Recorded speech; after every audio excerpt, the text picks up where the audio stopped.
इस वीडियो में हम ये देखेंगे डायरेक्ट नरेशन में दो पार्ट होते हैं। वो दो पार्ट कौन से होते हैं, उनका क्या फंक्शन होता है, और जब इनडायरेक्ट स्पीच में हम उनको बदलते हैं डायरेक्ट नरेशन को तो उसका क्या अहम रोल होता है। दो पार्ट्स होते हैं जैसा कि बताया इसके अंदर। एक पार्ट होता है, आपको पता है डायरेक्ट नरेशन के अंदर जो स्पीच है, किसी के बोले गए शब्द हैं, वो किस में होते हैं, इन्वर्टेड कॉमाज के अंदर दिए होते हैं। तो इन्वर्टेड कॉमाज में दिए होते हैं, वो होती है रिपोर्टेड स्पीच। और कोमे से दोनों चीज अलग होते हैं।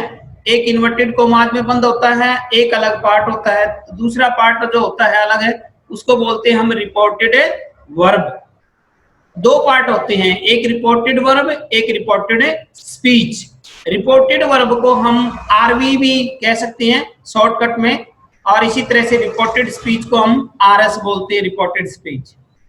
तो एग्जांपल पे हम आते हैं। सबसे पहला एग्जांपल हम लेते हैं, my father said you are a good guy. तो इसके अंदर हम देखते हैं कि दो पार्ट हैं, एक है कोमों के अंदर, एक है बाहर। तो हमें ये पता होना चाहिए, जब हम रिपोर्ट डायरेक्ट नरेशन को इनडायरेक्ट में बदलते हैं तो हमें ये स्पष्ट रूप से पता होना चाहिए कि कौन सा आपकी रिपोर्टेड वर्ब का पार्ट है, कौन सा स्पीच है।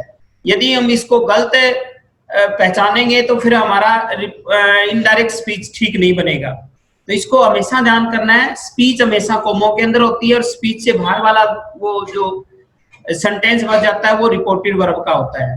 तो इसमें पहला my father said you are a good guy, तो ये तो आपकी क्या होगी, स्पीच है, रिपोर्टेड स्पीच है, और इसके अंदर ये रिपोर्टेड वर्ब है। अब रिपोर्टेड वर्ब जो होती है, वर्ब होती है उसका एक सब्जेक्ट एक ऑब्जेक्ट, ये भी हमें पता होना चाहिए। तो यहाँ हम देखते हैं, यहाँ पे रिपोर्टेड वर्ब हमारी क्या है, सैड। अलग अलग तरह की रिपोर्टेड वर्ब हो सकती हैं, तो इन एग्जांपल में आपको कुछ तरह की पता लगेगा कि ये इस तरह की रिपोर्टेड वर्ब होती है। सैड है, और ऑब्जेक्ट होता है हमेशा रिपोर्टेड वर्ब के बाद में। तो यहाँ रिपोर्टेड वर्ब के बाद में कोई ऑब्जेक्ट नहीं है, यानी इस रिपोर्टेड वर्ब का केवल सब्जेक्ट है। सब्जेक्ट क्या है इसका, माय फादर। ठीक है, सेकंड एग्जांपल हम लेते हैं,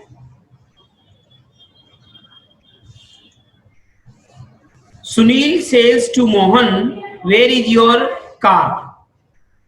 सुनील सेल्स टू मोहन, सुनील मोहन से पूछता है कि वेयर इज योर कार।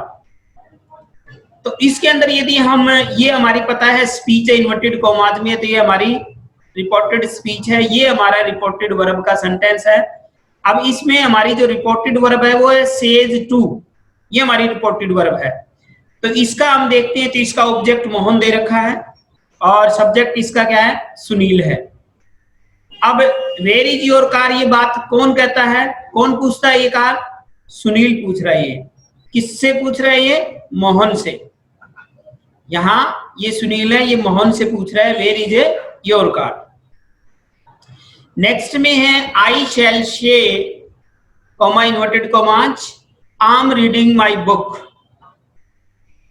अब इसके अंदर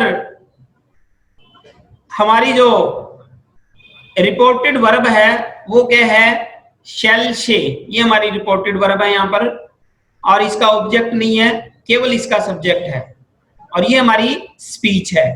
तो आई एम रीडिंग माई बुक, ये बात कौन बोल रहा है, स्पीकर कौन है यहाँ पे, आई है। ठीक है, next example, Madhu cried do your homework.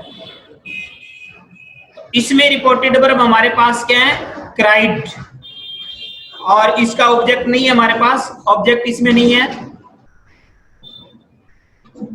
ये हमारी स्पीच है, डू योर होमवर्क। इसी तरह से नेक्स्ट है हमारा, the girl said comma inverted commas begin how sweet the puppy is. तो इसके अंदर जो हमारी रिपोर्टेड वर्ब है वो सैड है,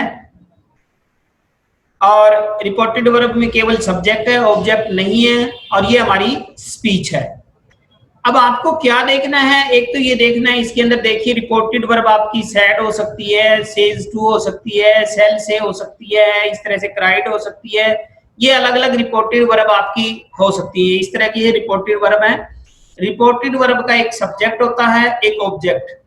सब्जेक्ट जरूर मिलेगा, ऑब्जेक्ट का कोई जरूरी नहीं है। ऑब्जेक्ट मिलता है तो ठीक है, नहीं मिलता तो नहीं मिलने दो। फिर आपका स्पीच। स्पीच के अंदर हमें क्या मेन बात देखनी होती है, वाक्य देखना होता है। टाइप ऑफ सेंटेंस आता है स्पीच में। अब आप देखिए पहला सेंटेंस टाइप ऑफ देखते हैं तो ये सिंपल वाक्य है।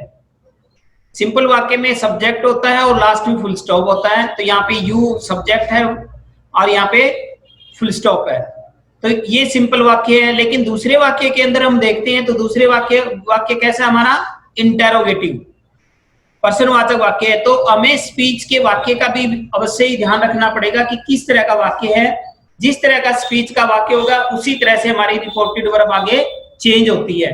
तो इसमें देखते हैं, इसमें हमारा वाक्य इंटेरोगेटिव है। तीसरा हम देखते हैं, तीसरे में फिर सिंपल वाक्य है क्योंकि बिगिनिंग में सब्जेक्ट है और लास्ट में फुल स्टॉप है।